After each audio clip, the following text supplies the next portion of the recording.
Hello, welcome to the Linguistics talk of the Open Day, and thank you for attending. In this presentation, I will first talk a little bit about what linguistics is about and its different subfields. Then I will talk about the Romance languages spoken in Iberia, Portuguese and Spanish, and also Galician and Catalan. And finally, I will mention how the linguistics of these languages is taught in our university. So, what is linguistics? There are lots of false ideas about linguistics, so let me start by saying what linguistics is not. For instance, linguists do not necessarily speak lots of languages. I mean, that is really useful, but it is not necessary. Linguists usually know lots of things about many languages. Linguists do not necessarily know how things are properly said.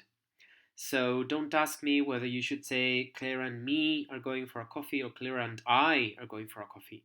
Linguists are interested in describing and explaining languages, not prescribing how people should talk.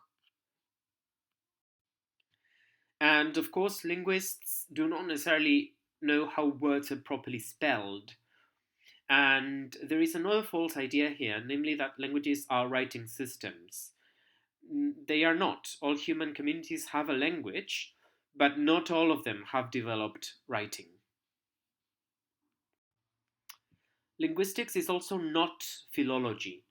Philology is the study of texts, and linguistics is useful to that study, but it is not the same. To assume, for instance, that since I do Portuguese linguistics, I must know Pessoas poems by heart is the same as assuming that a sound physicist, so a physicist concerned with the study of sound, should know Beethoven's pieces by heart. So linguists study language, not its artistic use in literature, just in the same way as physicists study sound, but not its artistic use in music. After discussing what linguistics is not, we should say something about what it actually is. Linguistics is the science of languages and of human language. Human language is an exclusively human cognitive capacity, although we may find similar abilities in other non-human animals. And languages are the different manifestations of this capacity. According to data from 2016, there are around 7,000 different languages spoken around the world. And what do linguists study? Well, lots of things, because language touches on very different aspects of our being humans. So let me mention just a few of them. We can study the structure of languages, that is, how we create sentences, so that's syntax, how we create words, and that we call morphology, and how we use sound, and that we call phonology. We can concentrate on how language develops in children, and this is the field of language acquisition. We can study how languages vary in the area where they are spoken and also how they change through time, and that is studied by dialectology and historical linguistics or diachronic linguistics, respectively. Language resides in our brains, and we can study where exactly and what happens there when we speak. And this field is called neurolinguistics. Let me give you a taste of one of the subfields of linguistics, language acquisition, which studies how children come to speak and understand the language of the adults. All children actually go through the same phases, no matter the language. This is something quite remarkable already. In a first phase, they can discern any sound of any language, or different manual shapes in the case of sign languages. Between 7 and 8 months in the phase of is the phase of babbling. Children produce simple syllables like baba, dede, etc. The sounds are the same in all languages. By the first year, children produce isolated words, almost identical in all languages. By 18 months, there is a boost in vocabulary, and children show a syntax of two words with the order of the target language. There is a critical period for language acquisition from 0 to 6 years. After that, acquisition is not normal. So, if a child grows in isolation, she can only learn rudimentary language as an adult.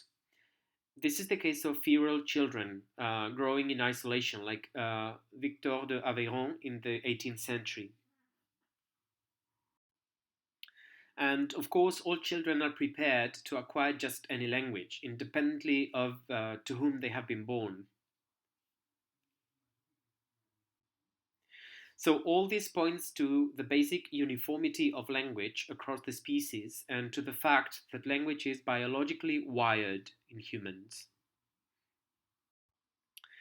And now let me talk a bit about Portuguese, Spanish, and other Romance languages from the Iberian Peninsula. This is a linguistic map of the Iberian Peninsula nowadays. Romance languages descend from Latin, and there is a bunch spoken in Iberia and elsewhere.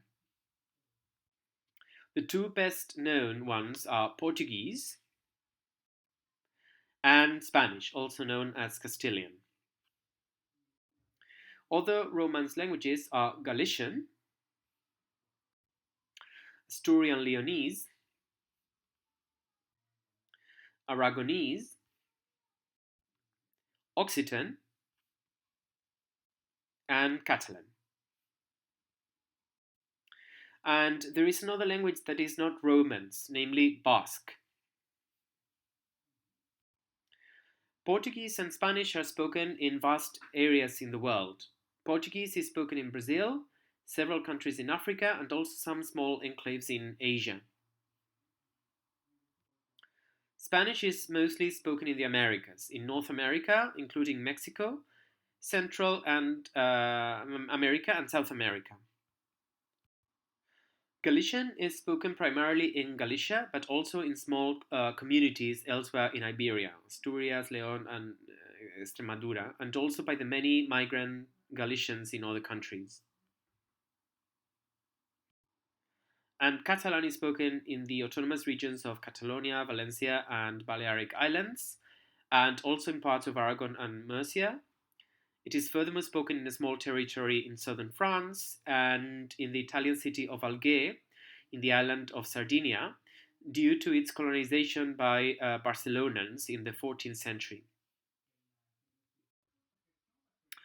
Where do these languages come from? As said, these Romance languages descend from the Latin spoken in small territories in the north of the peninsula.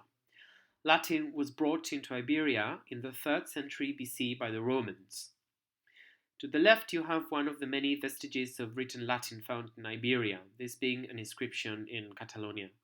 And to the right, there is a map showing how the Roman conquest of Iberia took place, beginning on the eastern coast in the 3rd century BC and being completed in the 1st century of our era. Only one pre-Roman language survived, namely Basque. In fact, Iberia is one of the European territories that the Latin language conquered. Here you have a map of the Romance languages in Europe, stretching from Portugal in the west to Romania in the east. Let us now trace the expansion of the languages spoken in Iberia through the centuries. Galician Portuguese originates in the northwest corner of the peninsula, in the actual Galician territory, and Spanish originated in a small territory west of the Basque-speaking area. On the map, you can see the other Romance varieties originating from Latin, Asturian Leonese, Aragonese, and Catalan, and you can see how in the 11th century the rest of the territory was linguistically dominated by Arabic and Mozarabic, the latter being a Romance variety spoken by Muslims. These northern languages gained territory as the Christian communities that spoke them spread to the south against the Muslims, as we see over the 11th century. And by the year 1100, by the year 1150, by the 13th century, you can see that Portuguese has occupied almost the whole of its actual territory, and that Spanish is spreading westwards and eastwards, and not only southwards. This will impede Leonese and Aragonese to gain further territory, but Catalan will spread southwards into Valencia and eastwards to the Balearic Islands and to parts of Italy. This is the map by 1250, the 14th century. And by the 15th century, Spanish is also gaining part of the territory that was occupied by Leonese and Aragonese. Furthermore, in the 16th century and the 17th century, Spanish permeates into other traditions that otherwise had a very strong literary and cultural tradition, namely Portuguese and Catalan. Later, in the 18th century, Spanish keeps seeping into the other territories except Portugal for political reasons. So this is the situation in the 19th century. This is by 1900. And this is again today's linguistic map of Iberia. Just to round up this section, this map shows the results of a study carried out in Oxford on population genetics in Iberia and published in 2019. It shows the different genetic groups at the beginning of the 20th century, and it is quite striking how closely they match the medieval language groups. Now, to give you a taste of what Portuguese and Spanish are like as regards their structure, let me start with their sounds. Portuguese and Spanish are quite different in their sound systems. Take, for instance, these pairs of words which have the same origin but are pronounced very differently. So, sabão, jabón, that's soap. Cavalo, caballo, horse. Cinco, cinco, in European Spanish, five. Justo, justo, fair. Caixa, caja, box. It has to be pointed out that English has sounds of both languages. Like the first sound in European Spanish, cinco, five, which sounds like the first sound in thin. And English has a V as Portuguese, so the sound in cavalo is like that in very. But English does not have the ch sound of Spanish jabón, or the kind of vowel that we find in Portuguese sabão. What about the structure of words? Is there anything interesting to say? Yes, a salient difference between English on the one hand and Portuguese and Spanish on the other is that English creates combinations of two words to yield a new word, what we call compounds. And it does that quite freely. For instance, taking banana and box, we can create the new word banana box, which can have a variety of meanings. So, a box full of bananas, a box for bananas, even a box made from banana. Now, in Portuguese and Spanish, compounds of this type are not possible. So, caixa banana or caja plátano sound gibberish. However, there are other combinations that are allowed. For instance, if we take a verb like limpar in Portuguese, meaning clean, and we combine it with botas, boots, we obtain limpa botas, which means shoe black.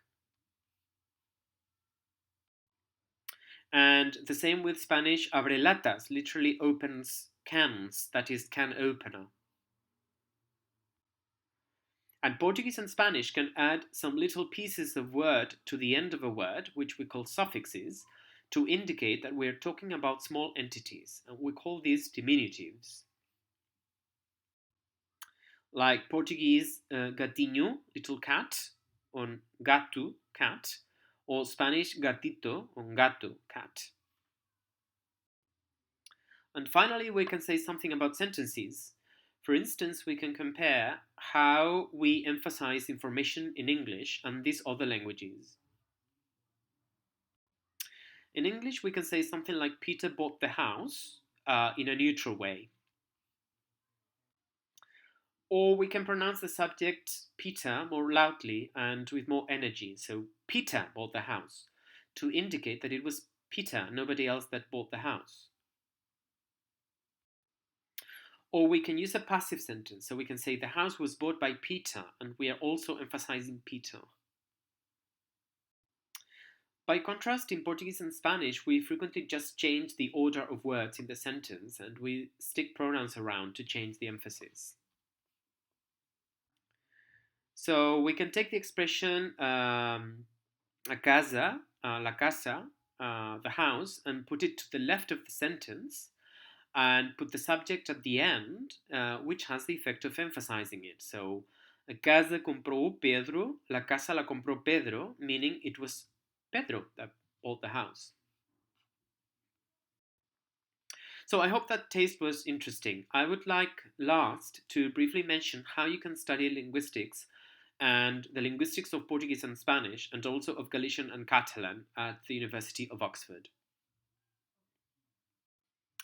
At Oxford, linguistics, like philosophy, cannot be studied on its own, so it must be combined with philosophy or psychology, and this is the degree in psychology, philosophy, and linguistics, or with a modern language, and this is the modern languages and linguistics degree. If you have a special interest in the linguistics of Portuguese or Spanish, then you can do the MLL, so Modern Languages and Linguistics degree, with either Portuguese or Spanish.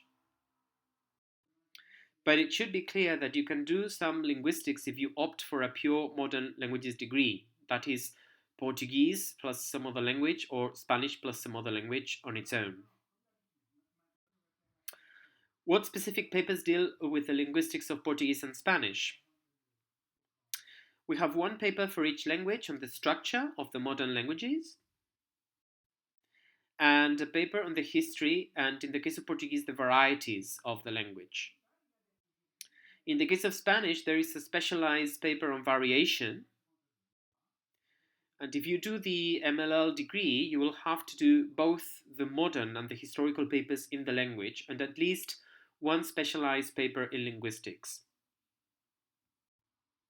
And if you do the ML degree, so without linguistics, you can take at most 3 linguistics papers, including the modern and the historical one.